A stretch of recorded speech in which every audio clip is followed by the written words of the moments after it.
ರಾಯಚೂರಿನಲ್ಲಿ ತಿರಂಗ ಯಾತ್ರೆ ಹರ್ ಘರ್ ತಿರಂಗಕ್ಕೆ ಶಾಸಕ ಚಾಲನೆ.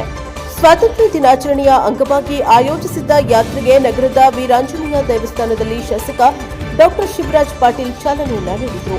500 ಮೀಟರ್ ಉದ್ದದ ಬೃಹತ್ ತಿರಂಗ ಧ್ವಜದೊಂದಿಗೆ ಅದ್ದೂರಿ ತಿರಂಗ ಯಾತ್ರೆ ನಡೆಯಿತು. ವೀರಾಂಜನೇಯ ದೇವಸ್ಥಾನದಿಂದ ಆರಂಭವಾದ ಯಾತ್ರೆಯಲ್ಲಿ ನಗರದ ವಿವಿಧ ಶಾಲೆಗಳ ವಿದ್ಯಾರ್ಥಿಗಳು, ಶಿಕ್ಷಕರು, ಯುವಕರು, ವಿವಿಧ ಸಂಘ ಸಂಸ್ಥೆಗಳು, ಪದಾಧಿಕಾರಿಗಳು ಹಾಗೂ ಕಾರ್ಯಕರ್ತರು ಸೇರಿದಂತೆ ಸಾವಿರಾರು ಜನರು ಭಾಗವಹಿಸಿದ್ರು. ಬೃಹತ್ ತಿರಂಗ ಧ್ವಜದಿಂದ ಹಿಡಿದು ಸಾಗಿದ ಯಾತ್ರೆಯು ನಗರದ ಪ್ರಮುಖ ರಸ್ತೆಗಳು ಹಾಗೂ ವೃತ್ತಗಳ ಮೂಲಕ ಸಂಚರಿಸಿ ಗಾಂಧಿ ವೃತ್ತದಲ್ಲಿ ಅಂತ್ಯಗೊಂಡಿದೆ. ಯಾತ್ರೆಯುದ್ದಕ್ಕೂ ಭಾರತ ಮಾತೆ, ವಂದೇ ಮಾತರಂ ಸೇರಿದಂತೆ ದೇಶಭಕ್ತಿಯ ಘೋಷಣೆಗಳು ಮೊಳಗಿದ್ವು. ವಿದ್ಯಾರ್ಥಿಗಳು ಹಾಗೂ ಯುವಕರು ರಾಷ್ಟ್ರ ಧ್ವಜಗಳನ್ನು ಹಿಡಿದು ಉತ್ಸಾಹದಿಂದ ಸಾಗಿದ್ರು. 500 ಮೀಟರ್ ಉದ್ದದ ಬೃಹತ್ ತಿರಂಗ ಧ್ವಜ ಯಾತ್ರೆಯ ಪ್ರಮುಖ ಆಕರ್ಷಣೆಯಾಗಿದ್ದು ಸಾರ್ವಜನಿಕರ ಗಮನ ಸೆಳೆದಿದೆ.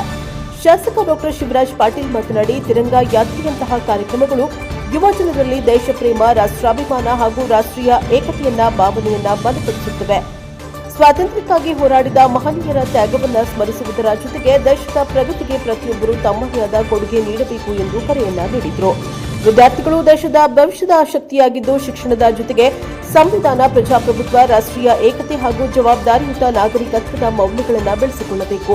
ಯುವಜನರಲ್ಲಿ ದೇಶಭಕ್ತಿಯ ಮನೋಭಾವ ಬೆಳೆಸುವಲ್ಲಿ ಇಂತಹ ಕಾರ್ಯಕ್ರಮಗಳು ಮಹತ್ವದ ಪಾತ್ರ ವಹಿಸುತ್ತವೆ ಎಂದರು. ಕಾರ್ಯಕ್ರಮದಲ್ಲಿ ವಿವಿಧ ಶಾಲೆಗಳ ಶಿಕ್ಷಕರು, ವಿದ್ಯಾರ್ಥಿಗಳು, ಯುವಕರು, ಸಂಘ ಸಂಸ್ಥೆಗಳ ಮುಖಂಡರು, ಕಾರ್ಯಕರ್ತರು ಹಾಗೂ ಸಾರ್ವಜನಿಕರು ಸೇರಿದಂತೆ ಸಾವಿರಾರು ಮಂದಿ ಭಾಗವಹಿಸಿದ್ರು. ಬ್ಯೂರೋ ರಿಪೋರ್ಟ್ ಗಾರಲ್ದಿನ್ನಿ ವೀರನಗೌಡ, ಪ್ರಶಾಪ TV Raichur. Bureau report Garaldinni Veeranagouda, NKS TV 4.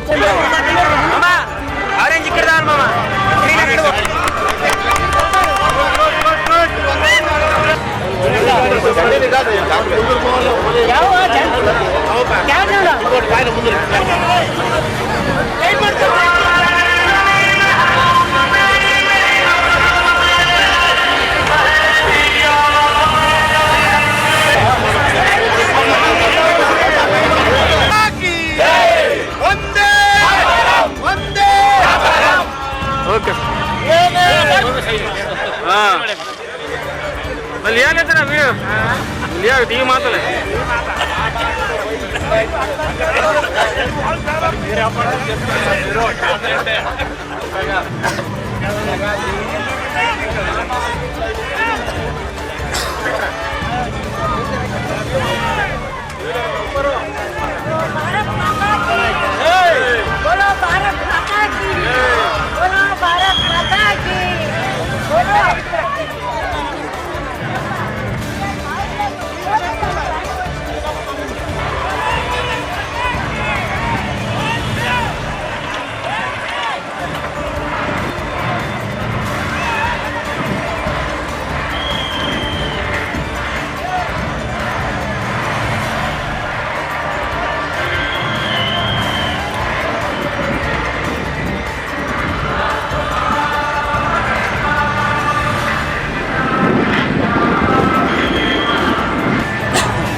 बोलो भारत माता की जय। बोलो आगे आगे भाई पटेल की जय। बोलो भारत माता की जय। वंदे मातरम, वंदे मातरम, वंदे जय। बोलो भारत माता की जय। बोलो भारत माता की जय। वंदे मातरम, वंदे मातरम। ಭಾರತ ದೇಶದ ನೆಚ್ಚಿನ ಪ್ರಧಾನಮಂತ್ರಿಗಳಾದಂಥ ನರೇಂದ್ರ ಮೋದಿ ಅವರ ಆದೇಶದಂತೆ ಇವತ್ತು ದೇಶದಲ್ಲಿ ಮಾತ್ರ ಅಲ್ಲ ರಾಯಚೂರಿನಲ್ಲಿ ಸಹಿತ ವಿವಿಧ ರಸ್ತೆಗಳಲ್ಲಿ